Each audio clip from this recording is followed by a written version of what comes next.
बहू, तुम्हारी चवन्नी जैसी कमाई से ये घर नहीं चलता। तुम नौकरी छोड़ दो। आज की कहानी ये है। अगर आपको कहानी पसंद आए तो वीडियो को लाइक करें, शेयर करें और चैनल को सब्सक्राइब करें। सुबह का समय था। सास सुमन चारपाई पर बैठ आराम से अखबार के पन्ने पलट रही थी। तभी सुमन ने आवाज लगाते हुए कहा, बहू, ओ बहू, चाय बनी या नहीं? कविता ने कहा, जी माँ जी, अभी बना रही हूँ।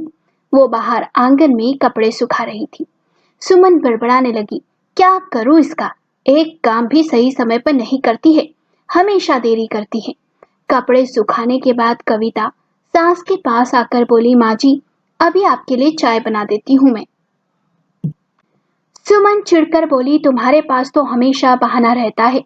एक बहू का काम ही क्या होता है? सब्जी रोटी, घर साफ सफाई, कपड़े बर्तन, यही तो करना होता है। लेकिन तुम्हें तो जैसे ये सब बोझ लगता है। दरअसल कविता दोपहर के घर के कामों को निपटाकर एक छोटी सी प्राइवेट कंपनी के लिए डाटा एंट्री का काम करती थी, जो घर से ही हो जाता था और जितना काम करो उस हिसाब से रुपया भी मिल जाता था।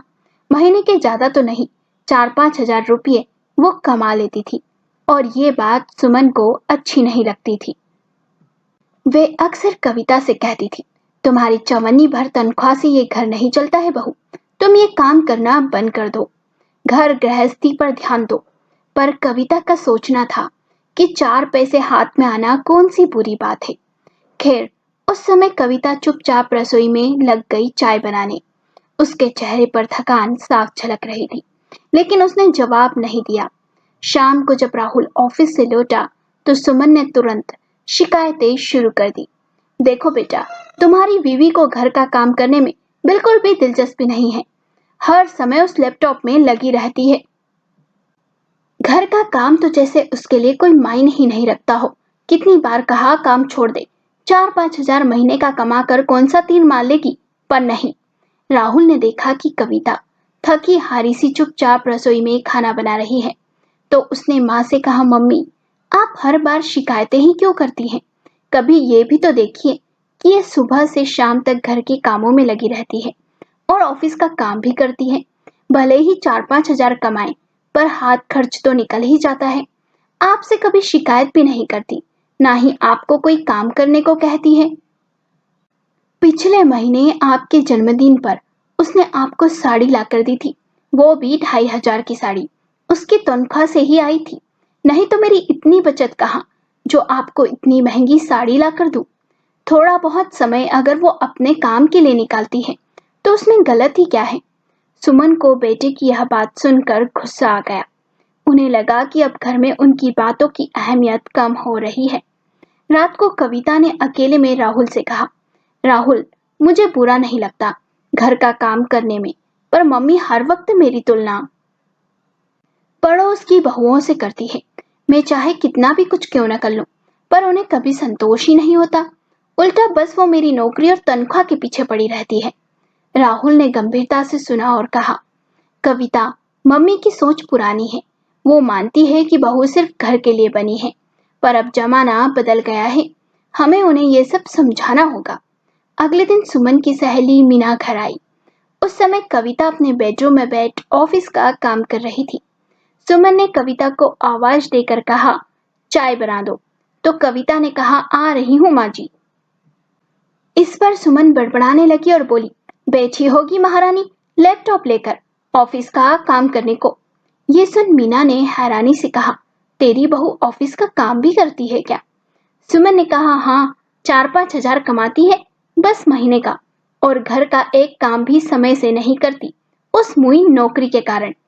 मीना ने कहा, तुम तो भाग्यशाली हो बहन, तुम्हारी बहू नौकरी घर सब कुछ संभालती है।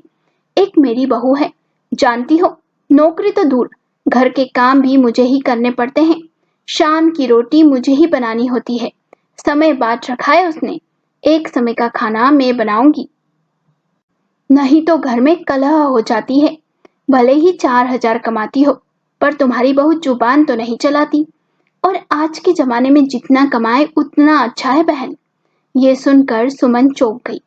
उधर कविता किचन में चाय बनाने में लगी हुई थी। सुमन बोली, रुक बहन, मैं नाश्ता लाती हूँ।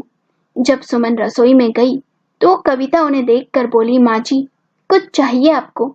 सुमन ने कहा, हाँ, मछली और शक्कर-पारे दे दो। कविता ने कहा, जी, मैं अभी देती हूँ। कविता को सुमन ने आज पहली बार देख महसूस किया कि शायद वे बहू की मेहनत को नजरअंदाज कर रही हैं। उसके चेहरे पर कितनी थकान है। सहेली मीना कुछ देर बाद चली गई। सुमन पलंग पर लेटी हुई थी। कुछ देर बाद उन्होंने घड़ी देखी, शाम के 7 बजने को आ गए थे, पर कविता अब तक बेडरूम से बाहर नहीं आई थी। कुछ समय बाद कविता बाहर आई और हॉल में बैठी सुमन से बोली, आज थोड़ा काम ज्यादा आ गया था माँ जी, मैं अभी जाकर खाना बना देती हूँ, देरी हो गई। तब सुमन ने कहा, रुक बहू, तू जा, मुंह हाथ धो ले और बाल देख कैसे हो रहे हैं तेरे, बाल बांध कर आ अच्छे से।